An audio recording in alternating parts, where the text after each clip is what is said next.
당신 멋져라는 말이 있습니다. 옆에 분이 좀 멋지게 보이면 한번 인사해 보세요. 당신 멋져. 네, 당신 멋져. 네. 근데 그런 뜻이 아닙니다. 네, 그런 뜻이 아니고 뭐 멋진 건 멋진 건데 당신 멋져 하면 오늘 한번 띄워 주십시오. 네, 당당하게 살고요. 신나게 살고 멋지게 살고 져주며 사시길 바랍니다. 네, 이게 당신 멋져입니다. 네, 다르죠. 네, 당신 당당하게 사시고 신나게 사시고 멋지게 사시고 그리고 져주며 사시기를 바랍니다. 네. 하나님 안에서 이런 삶 되시기를 주의 이름으로 축원합니다. 네, 오늘 제가 부임한 지 2주년 되는 주일입니다. 2년 동안 빠른 시간이 흘러갔고요. 그동안 여러분들이 목사님, 담임 목사님으로 계셔서 참 감사합니다. 이런 인사를 해주셔서 감사하고요. 또 어떤 분들은 목사님 오래 계십시오. 또 그렇게 인사를 하시더라고요. 네. 또 반대로 어떤 분들은 너무 괴롭다, 네, 힘들다, 이제 그런 분도 계신 것 같은데 뭐 어쩌겠습니까? 네. 또 함께 여러분들이 기도해 주시고 또 우리 당의 장로님들 협력해 주시고 많은 분들의 도움으로 여기까지 온 것 같습니다. 오늘 설교는 이제 2주년 돌아보며 또 한 걸음 더 나아가는 목회 방향을 설정하는 그런 말씀입니다. 1년 전에 같은 본문은 나누었지만 또 새롭게 말씀을 준비해서 은혜 나누고자 합니다.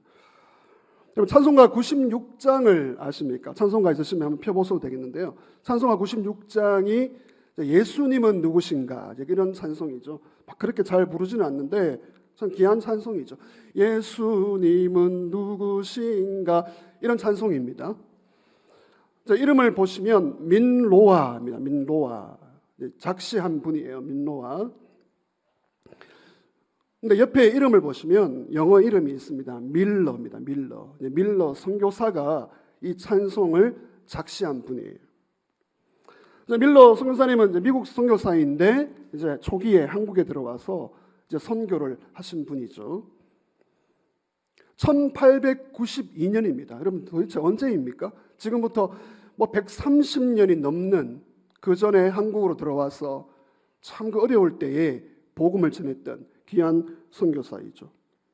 이제 한국에 들어와서 6개월이 지났을 때 이 가정에 새로운 생명이 태어납니다. 그런데 안타깝게도 8개월이 지났을 때 이 첫째 아이가 세상을 떠나게 되죠. 그리고 3년 뒤에 하나님께서 둘째를 허락하시는데 이 둘째는 태어난 지 하루 만에 세상을 떠납니다. 여러분 이 아픔과 고통, 선교하러 왔는데 복음 전하러 왔는데 주의 일 하러 왔는데 이런 두 자녀를 잃는 그런 아픔과 고통을 겪죠. 근데 이 아픔과 고통이 계속됩니다. 둘째를 떠나보낸 뒤에 이 선교사님의 아내 선교사 1년 뒤에 세상을 떠나게 됩니다. 여러분 그 조선의 말, 그 당시 조선말 우리나라 이 의료 시설이 어떻겠습니까? 참 너무나 안타깝죠. 두 자녀와 이 아내까지 잃어버리는 그 선교사님의 그 심정이 마음이 여러분 어떠했겠습니까? 상상이 되십니까? 모르겠어요. 저 같으면 이 정도면 하나님의 부르심은 뭐고 전도는 뭐고 선교는 뭐고 다 집어치우고 미국으로 가겠다. 여러분 그렇지 않겠습니까? 두 자녀를 보내고 아내까지 잃어버리는 이 상황 가운데 부르심, 선교 여러분 과연 그럴 수 있겠습니까? 이 정도 되어야지 이제 집어치우는 거예요. 뭐 집어치운다 이런 말을 하는데 이 정도 되어야지 집어치우든지 때려치우든지 내려놓든지 그렇게 하는 거예요. 이 민노아 선교사님 밀러가 이 상황에서 이 찬송가를 지은 거예요. 예수님은 누구신가? 예수님은 누구신가? 이 찬송가를 잘 보시면 1절부터 4절까지 마지막 소절이 반복이 되는데 예수님은 우리 기쁨 되시네. 예수님은 생명 되시네. 예수님은 평화 되시네. 예수님은 영광 되시네. 여러분 이게 아멘이 되세요? 이 절망적인 상황 가운데 예수님은 기쁨이시고 생명이시고 평화입니다. 엄청난 절망 가운데 이런 노래를 부르고 있습니다. 오늘 2부 예배 나오신 성도 여러분, 지금 여러분 어떤 형편 가운데 있으세요? 어떤 절망적인 일을 만났습니까? 올 한 해 어떤 절망적인 터널을 통과해 여기까지 오고 계십니까? 그럼에도 불구하고 예수님이 기쁨이 되시고 평화가 되시고 생명이 되심을 여러분 확신한다면 절망을 끝내고 희망을 노래할 수 있음을 믿으시기를 바랍니다. 오늘 설교 제목입니다. 한번 따라 하시죠. 절망을 끝내고 희망을 노래하자. 여러분, 우리 힘으로 절망을 끝낼 수가 없습니다. 어떻게 이 절망을 끝내고 희망을 노래할 수 있을까? 지금은 이제 우울한 시대이죠. 이제 거의 1,000만 명이 이제 우울증 약을 먹습니다. 이 한국 사회가. 그 약 안 먹으면 살지 못하는 거죠. 자세히 만나서 교제해 보면 대부분이 이제 비정상이에요. 정상의 범위를 벗어납니다. 모두가 지금 그런 시대예요. 여러분, 과연 내 삶에 우리 소중한 우리 자녀들, 다음 세대 희망을 노래할 수 있을까요? 사람들은 이제 탓을 잘하죠. 탓을 참 잘합니다. 부모 탓, 내 자라난 환경 탓, 육신이 이렇게 약한 탓, 돈 없는 탓, 인물 탓. 어떻습니까? 심지어 목사 탓을 해요. 목사 탓이다. 네. 여러분, 탓하지 마시고 절망을 끊어내고 희망을 노래하게 되시기를 주의 이름으로 축원합니다. 마태복음 11장 28절, 수고하고 무거운 짐진 자들아 다 내게로 오라. 내가 너희를 쉬게 하리라. 하겠습니다. 내가 너희를 쉬게 하리라. 예수님이 안식을 주시고요, 예수님만이 절망을 끊어내고 우리 삶의 회복을 주십니다. 여러분, 예수님을 모신 교회가 희망을 노래하게 되기를 주의 이름으로 축원합니다. 자, 그러면 본문으로 들어가서 어떻게가 중요하죠. 어떻게 하면 정말 내 삶의 절망을 끊어내고 희망을 노래할 수 있을까? 오늘 두 가지를 나누고 싶은데 두 가지 확인해 보시길 바랍니다. 첫 번째는 예수님의 긍휼입니다. 희망을 노래하기 위해서는 예수님의 긍휼. 같이 합시다. 예수님의 긍휼. 여러분, 이 본문을 보시면 잘 아시는 본문이죠. 지금 예수님께서 가버나움에서 나인성으로 가고 계십니다. 이 발걸음을 잘 보십시오. 가버나움에서 백부장의 종을 고쳤어요. 이 백부장이 자기 종이 병드니까 예수님은 치유자이시다. 예수님을 만나가지고 고쳐주세요라고 해서 치유를 받습니다. 보통 백부장이 아니죠. 그냥 종 하나 병들면 끝나면 되는데 종을 살리려고 애를 써서 예수님을 만나게 하죠. 지금 나인성으로 가시는 예수님은 다른 모습이에요. 예수님이 먼저 이 사람을 만나지 않으면 안 되겠다. 이걸 사랑의 주도권이라고 하는데, 예수님이 사랑의 주도권을 가지고 마치 약속을 한 것처럼 나인성으로 가시죠. 예수님 누구를 만나려고 합니까? 예수님이 만나려고 하는 사람은 아주 비싼 보물, 이 보물을 잃어버린 사람이죠. 여러분, 어떤 보물입니까? 여인인데요, 값비싼 보물, 그 보석 덩어리, 그것과 비교할 수 없습니다. 하나밖에 없는 아들. 이 하나밖에 없는 아들, 그러면 벌써 가슴이 막 울리는 이 부모들이 있죠. 하나밖에 없는 그 아들을 잃어버린 부모이죠. 이 여인입니다. 여러분, 이 보물 같은 아들을 어떻게 잃어버렸습니까? 이 멀쩡한 아들, 성경은 청년이라고 하는데, 이 청년이 어느 날 시름시름 앓더니 이제 누워버리는 거예요. 일어서지 못합니다. 회복되지 못합니다. 그 자리에서 죽어버리고 말한 거죠. 장례식이 열렸어요. 평범한 장례식이 아닙니다. 보통 장례식이 아닙니다. 일반적으로 장례식은 위로와 격려가 필요하지만 이 장례식은 특별한 장례식이 하나밖에 없는 아들 독자의 죽음이고요. 특별히 이 여인은 기댈 것이 없는 과부예요. 과부. 독자의 죽음도 엄청난데 과부까지 오늘 이 누가는 얼마나 이 상황이 절망적인가. 오늘 우리의 모습이죠. 독자의 죽음 그리고 과부.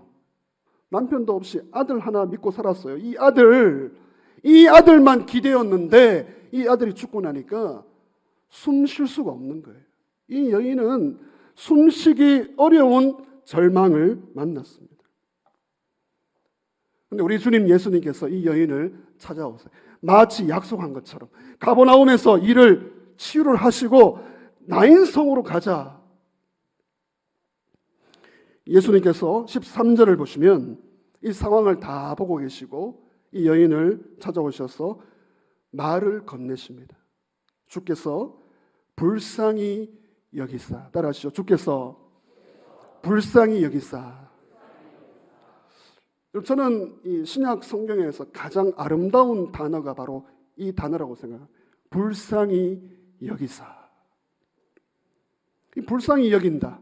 이 불쌍히 여기는 것은 창자가 떨리는 거죠. 창자가 떨리는 정도가 아니라 창자가 끊어지는 거예요. 우리 예수님이 가슴 아리를 하는 거예요. 이 여인을 보고 독자를 잃어버렸지. 과부이지. 기댈 것이 없지. 숨조차 못 쉬고 있구나. 우리 예수님이 불쌍히 여기사. 예수님의 창자가 끊어질 정도로 애통해하고 계십니다. 이것을 예수님의 긍휼, 예수님의 자비라고. 바로 이겁니다. 첫 번째, 이거 바로 이거예요. 절망을 끊어내고 희망을 노래하려면 여러분 예수님께서 우리를 불쌍히 여겨주셔야 함을 믿으시기를 바랍니다. 예수님이 우리를 불쌍히 여겨주셔야 우리가 숨 쉴 수 있는 거예요. 어떻게 우리가 살아갈 수가 있습니까? 오늘 예수님이 이 여인에게 한마디 더 하십니다. 울지 말라. 울지 말라. 지금 울어야 되는데, 더 울어야 되는데, 울 수밖에 없는 상황인데 예수님은 울지 말라. 왜냐하면 예수님이 뒤에 희망을 주시기 때문이죠. 예수님은 어떤 분이십니까? 예수님은 절망 가운데 있는 여인을 찾아오십니다. 불쌍히 여겨 주십니다. 그리고 울지 말라 하십니다. 오늘 이 음성을 듣고 돌아가셔야 돼요. 울지 말라. 오늘 2부 예배 가운데 여러분 있는 모습 그대로 우리 주님께 나아가시기를 주의 이름으로 축원합니다. 잘 믿는 모습은 내려놓으시고 잘 믿는 모습, 대단한 모습 그건 다 필요 없고요. 약한 모습, 병든 모습, 더 중요한 게 실패한 거예요. 실패한. 우린 다 실패했거든요. 실패한 모습까지도 예수님께 내어놓을 때 주께서 불쌍히 여기사. 불쌍히 여기사. 이게 가슴에 팍 들어와야 돼요. 나 예수님이 불쌍히 안 여겨도 됩니다. 나는 내 힘으로 살아갈 수 있습니다. 절망을 끊어내지 못해요. 희망을 노래할 수가 없습니다. 바라기는 불쌍히 여겨주시는 예수님으로 말미암아 저와 여러분의 삶에 소망의 새날이 열리기를 주의 이름으로 축원합니다. 두 번째, 두 가지라고 했습니다. 예수님의 긍휼이 필요하다. 이 긍휼이 있는지 확인해 보시고요. 두 번째는 예수님의 자비를 넘어 예수님의 말씀이 필요합니다. 절망을 끊어내고 희망을 노래하기 위해서는 예수님의 말씀이 해답이죠. 14절 말씀을 보시면 예수님이 장례 행렬을 멈추십니다. 이 지금 특별한 장례식이죠. 특별한 장례식에 예수님이 이 장례 행렬을 멈추시고 이 예수님은 지금 장례식을 방해하는 거예요. 장례 행렬을 멈출 수가 없습니다. 근데 예수님은 장례 행렬을 멈추시고 관 앞에서 울고 있는 이 여인에게 찾아가셔서 관에다가 손을 대시고 두 번째 말씀을 하시죠. 14절 보시면 일어나라. 첫 번째는 울지 말라. 그리고 일어나라. 예수님이 처음에 울지 말라. 예수님 참 공감 능력도 없으시네. 그게 아니고요. 울지 말라 이 말씀을 하기 위하여, 일어나라 이 말씀을 하기 위하여 울지 말라라고 하신 것이죠. 같이 한번 고백합시다. 일어나라. 제가 주의 이름으로 선포하겠습니다. 일어나라. 네. 왜 안 일어나십니까? 아니, 담임 목사 말을 안 들으시네. 네. 청년아 일어나라. 예수님이 그냥 딱 한마디 하신 거예요. Wake up. 그만 자고 wake up. 일어나. 예수님은 이 죽은 청년을 잠자는 거로 보시는 거예요. 여러분, 의사가 누가 의사가 누가복음을 기록했는데 반드시 죽었다라고 기록해요. 죽었습니다. 잠자고 있는 게 아닙니다. 냄새나는 시체입니다. 근데 우리 주님께서 청년아 일어나라. 여러분, 이거는 일어날 수 없는 일이에요. 안 되는 일입니다. 이미 끝났습니다. 이미 죽었습니다. 절망적입니다. 여러분, 안 되는 건 안 되는 거예요. 어떻게 생각하십니까? 이건 안 된다. 안 되는 건 안 되는 거예요. 근데 오늘 예수님께서 어떻게 하십니까? 일어나라 청년아 일어나라. 여러분, 나 자신을 한번 보십시오. 여러분 자기 자신을, 우리 자녀를, 우리 가정을, 나라와 민족을 바라볼 때 또 여러분 지금 처한 문제 가운데 이건 안 된다. 이거는 안 되고 이거는 할 수 없고 이건 도저히 안 된다. 여러분 그런 것이 있잖아요. 안 되는 건 안 됩니다. 근데 우리 주님께서 말씀하시면, 예수님의 말씀이에요. 예수님이 말씀하시면 안 되는 것도 될 줄 믿으시기를 주의 이름으로 축원합니다. 이걸 믿음으로 받았어요. 믿음으로. 다시 말씀드립니다. 안 되는 건 안 돼요. 안 되는 건 안 되는데 예수님이 말씀하시면 일어나라 하시면 될 줄 믿으시기를 주의 이름으로 축원합니다. 여러분, 가정의 문제, 자녀의 문제, 질병의 문제, 관계의 문제, 사업의 문제, 뭐 수많은 문제들, 그게 다 절망 덩어리잖아요. 절망 덩어리. 어떻게 절망을 끝내고 희망을 노래할 수 있겠습니까? 예수님이 말씀하시면 돼. 일어나라. 그런 의미에서 여러분, 예수님의 말씀을 정말 믿으십니까? 말씀을 정말 믿으십니까? 말씀이 정말 생명입니까? 말씀이 들리고 있습니까? 그럼 예수님 청년아 일어나라 했을 때 어떤 일이 일어났죠? 그 시체로 그냥 관 속에 누워 있었어요. 근데 젊은 청년이 벌떡 일어나서 살아나게 된 줄 믿습니다.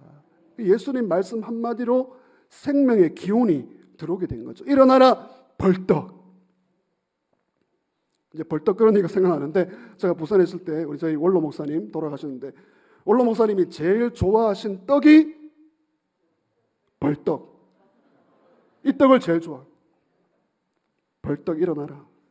잠든 자리에서, 병든 자리에서, 침체된 자리에서 일어나라. 같이 합시다. 청년아 일어나라. 여러분 지금 자기 자신에게 선포하셔야 돼요.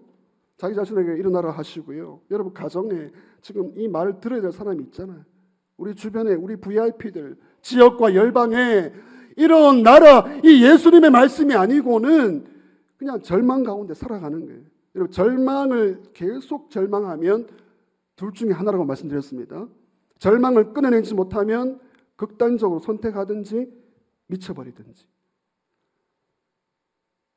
오늘 이 예배 가운데 절망을 확실히 끊어내고 희망을 노래하게 되시기를 주의 이름으로 축원합니다. 이 청년이 살아났을 때 누가 제일 기뻐했겠습니까? 보물, 그 어머니, 사람들이 막 둘러서서 사람이 살아났다, 청년이 살아났다 했을 때 예수님은 이 보물을 끄집어내요 그 엄마에게 이 아들을 넘겨주었습니다. 아들만 살아난 게 아니라 이 어머니도 회복되었고 도시 전체가, 나인성 전체가 살아나게 되었습니다. 이런 말씀을 소유하고 있습니까? 주께서 우리를 불쌍히 여기사, 이 불쌍히 여겨주신 건 첫걸음이고요. 예수님의 불쌍히 여겨주는 위로를 받았다면 말씀을 붙잡아야 하는 것이죠. 근데 우리는 이제 듣고 좋았더라, 듣고 좋았더라가 문제인 거예요. 정말 말씀이 내 양식이 되고 생명이 되어야 하는 것이죠. 여러분, 신앙의 중심에 다른 것이 아니라 예수님의 말씀을 두시기를 주님의 이름으로 부탁드립니다. 내 신앙의 중심이 다른 것이 들어오면 다른 게 많이 들어와요. 우리 신앙의 중심에 다른 것이 들어오려고 줄 서 있습니다. 말씀이 아니면 길을 잃어버린 거예요. 보입니다. 아, 길을 잃고 있구나. 신앙의 중심에 생명의 말씀이 있어야지만 길을 찾고 희망을 노래할 수 있습니다. 우리나라 한국교회 유명한 목사님이 계시는데, 이 목사님이 이제 은혜 받고 신학교를 들어가고 젊을 때 빈민 선교를 하게 되었어요. 아무나 하는 게 아니에요. 빈민촌에 들어가서 복음을 전하고 이제 교회를 세운 거죠. 이 빈민촌에 들어가 보니까 다 끼니를 굶고 있는 거예요. 하루에 밥 한 끼 못 먹고 살아가는 거예요. 이 목사님의 마음이 너무나 안타까워서 그 동네 청년들을 불러 모아서 고물 장사하는, 고물을 팔고 넉마주의, 이 넉마라고 합니다. 넉마주의를 해서 청년들을 데리고 돈을 모으는 거예요. 돈을 모아서 집집마다 밀가루를 사줍니다. 밀가루. 오래된 이야기죠. 사람들이 밀가루를 받으니까 얼마나 좋아해요. 근데 거기가 이제 문제입니다. 밀가루를 받고 나니까 더 달라는 거예요. 더 달라. 계속 달라. 더 달라. 계속 달라. 무슨 돈이 있어요. 언제까지 뭐 돈을 모아야 됩니까? 이래서는 안 되겠다. 그러니까 시간이 흐르고 나서 이 사람들의 모습을 보니까 밀가루만을 바란 사람과, 목사님 이제는 밀가루 안 한다. 말씀이다, 말씀. 복음이다, 복음. 생명의 말씀, 말씀을 가르치고 복음을 전하고 이것만 한 거예요. 시간이 지났을 때 사람들의 모습의 삶의 환경이 달라졌어요. 밀가루만 달라했던 사람들은 그냥 그 수준에 살아가는 거예요. 근데 밀가루가 아니라 말씀, 복음. 복음을 들었던 사람들은 용기를 얻고 스스로 일어서서 삶이 회복된 것을 믿으시기를 바랍니다. 말씀이 들어가야 돼요. 다른 거 아무리 들어와도 일어서지 못합니다. 그때뿐이에요. 생명의 말씀이 들어오고 복음이 들어왔을 때 절망을 끊어내고 희망을 노래할 수 있는 힘이 생기게 되는 것이죠. 오늘 성도님들 이 두 가지 한번 확인했으면 좋겠습니다. 나에게는 예수님의 긍휼이 있는가? 날마다 순간마다 매 순간마다 예수님이 나를 불쌍히 여겨주시는가? 이걸 사모하는 거. 대단한 거, 잘 믿으려고 하는 거 다 내려놓으시고요. 예수님 저를 불쌍히 여겨주세요. 이 기도만 해야 돼. 이 기도만. 이게 제일 아름다운 기도. 더 나아가서 예수님의 말씀, 일어나라, 살아나라, 회복되라. 이 예수님의 말씀이 희망의 길로 우리를 이끌어 갈 것입니다. 솔직히 말씀드리면 참 우리 너무 잘 넘어지죠. 여러분 어떻습니까? 뭐 예외가 없습니다. 우리는 잘 넘어지고 쓰러지는 그런 모습을 가지고 있어요. 어제 분명히 은혜 받았습니다. 어제 뭐 불같은 은혜를 받았는데 오늘 보면 죄 짓고 있어요. 오늘 결심했으면 결심. 정말 기도하겠다. 새롭게 살겠다. 내일 영적 침체에 빠집니다. 이게 우리의 모습이죠. 그러하기 때문에 여러분 오늘도 우리는 예수님의 긍휼과 말씀이 필요합니다. 여러분 오늘 본문에 보시면 중요한 포인트가 이제 나오는데요. 이 포인트가 무엇입니까? 오늘 이 장면을 보시면 과부의 장례식장이 성 밖으로 나오고 있습니다. 그림을 한번 준비했는데 성 안에서 이 장례 행렬이 어둠의 장례 행렬, 절망의 장례 행렬이 나오고 있고요. 예수님을 선두로 하여 성 안으로 들어가고 있는 무리가 중간에서 정확하게 만났다는 사실입니다. 그리고 예수님이 먼저 발걸음을 가지고 앞서가고 계신 것이죠. 예수님이 들어가시는 바로 그때 장례 행렬이 나오면서 예수님을 만나게 된 거죠. 예수님 만나면 여러분 역사가 일어납니다. 따라하십시다. 만나면 역사가 일어난다. 역사가 일어나시기를 주의 이름으로 축원합니다. 이게 절묘한 타이밍이에요. 절묘한 타이밍. 그리고 기회, 찬스. 여러분 살아오시면서 얼마나 중요한 기회들을 잡으셨어요? 찬스를 잡았습니까? 그때 그거 잡았어야 되는데 그 타이밍, 타이밍 딱 한 끗 차이예요. 절묘한 타이밍을 놓치면 인생에 도약이 없는 거죠. 그렇습니다. 여러분 우리가 살면서 우리 인생에 여러 가지 기회와 타이밍이 있죠. 돈을 버는 기회, 뭐 승진하는 기회, 올라가는 기회, 대단한 기회들이 있지만 예수님을 만나는 기회를 놓쳐버리면 절망에 머무는 겁니다. 여러분 다른 것은 좀 부족할지라도 예수님을 알아가는 이 기회를 붙잡으시기를 주의 이름으로 축원합니다. 그래서 상담을 하고 대화를 해보면 결론은 그거예요. 결론은 예수님입니다. 이런 말을 하는 거예요. 같이 해봅시다. 결론은 누구라고요? 그러니까 뭔가 다른 답을 들으려고 상담을 하는데 아니, 상담의 이제 과정은 중요하겠지만 결론은 누구라고요? 예수님입니다. 결론은 예수님이고 한 번 더 합시다. 해답은 누구라고요? 예수님이에요. 결론은 예수님, 정답은 예수님. 그거밖에 없는 거예요. 예수님이 아니고는 이 절망의 상황을 극복할 수가 없는 것이죠. 그러니까 여러분 언제든 예수님을 붙잡는 기회를 잃어버리시면 안 돼요. 여기 성도님들 뭐 친구가 많으십니까? 여러분 좀 좋은 친구들 가지고 있으세요? 내가 죽으면 내 관을 들 친구들이 10명이나 줄 서 있습니다. 얘 뭐 잘 살았네요.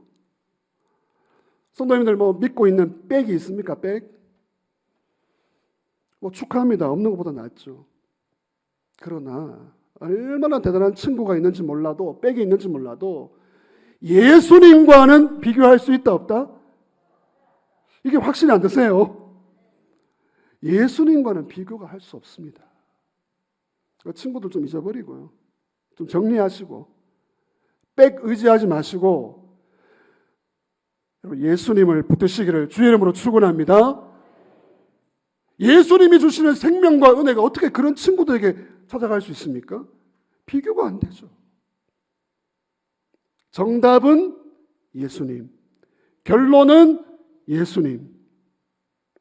존 스토트 박사는 예수님이 어떤 분인가를 소개했는데 예수님은 우리의 중보자가 되신다 이런 표현을 했습니다. 중보자, 같이 하죠. 중보자.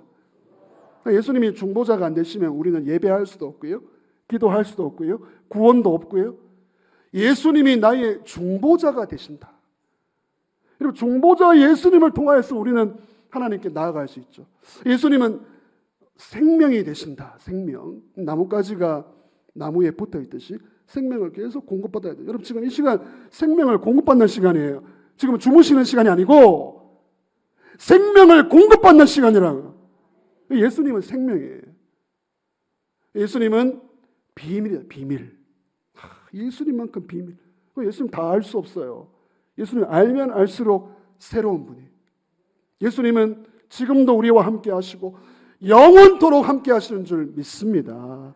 그래서 중보자이다, 생명이다, 비밀이다, 이 8가지가 있는데 다 소개할 필요는 없고 결론적으로 말하면 예수님은 전부입니다. 전부. all, 모든 것. 예수님은 우리의 모든 것. 리처드 백스터가 이런 말을 남겼습니다. 사람들에게 예수님을 가르칠 수만 있다면 우리는 모든 것을 가르치는 것이다. 여러분 예수님은 모든 것. 같이 하시죠. 예수님은 나의 모든 것. 집사님 고백해 주세요. 갑시다. 예수님은 나의 모든 것. 모든 것 대신 예수님 붙잡으시고 절망을 끌어내시기를 주님 이름으로 축원합니다. 주일 2부 예배 나오신 성도 여러분, 언제까지 탓하시겠습니까? 남 탓, 부모 탓, 인물 탓, 아내 탓, 나라 탓, 대통령 탓, 언제까지 탓만 하다가 한탄의 인생을 살겠습니까? 오직 예수님께만 모든 것을 거시기를 주의 이름으로 축원합니다. 여러분, 사람에게 당해보셨잖아요. 당해보셨잖아요. 오직 하나님께만 소망을 두시기를 바랍니다. 시편 43편 5절 믿음으로 고백합니다. 시작.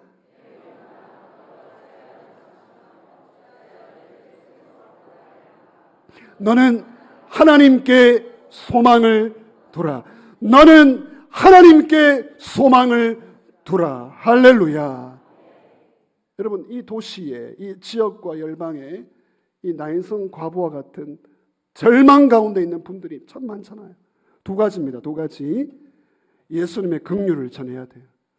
예수님의 자비를 전해야 됩니다. 주께서 불쌍히 나만 불쌍히 여기 됩니까? 주께서 저 사람도 불쌍히 여기시고 저분도 불쌍히 여기시고 불쌍히 여김을 받은 사람 이런 마음이 들죠. 예수님의 긍휼이 필요하고요. 청년아 일어나라. 예수님의 말씀이 필요합니다. 여러분, 나가셔서 만나는 사람에게 선포하십시오. 일어나라. 믿으면 됩니다. 예수님 만나면 역사가 일어납니다.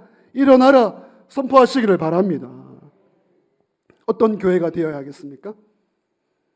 부족하지만 어떤 교회가 될까 고민하면서 생각해 보았습니다. 교회가 희망 제작소가 되어야 된다. 희망 보급소가 되어야 된다. 교회에 들어오면 예수님 만나면 절망은 끊어내고 희망이 샘솟는 거예요. 같이 합시다. 희망 제작소, 희망 보급소, 희망 메이커. 여러분, 같이 함께 만들어 가시기를 주님 이름으로 부탁드립니다.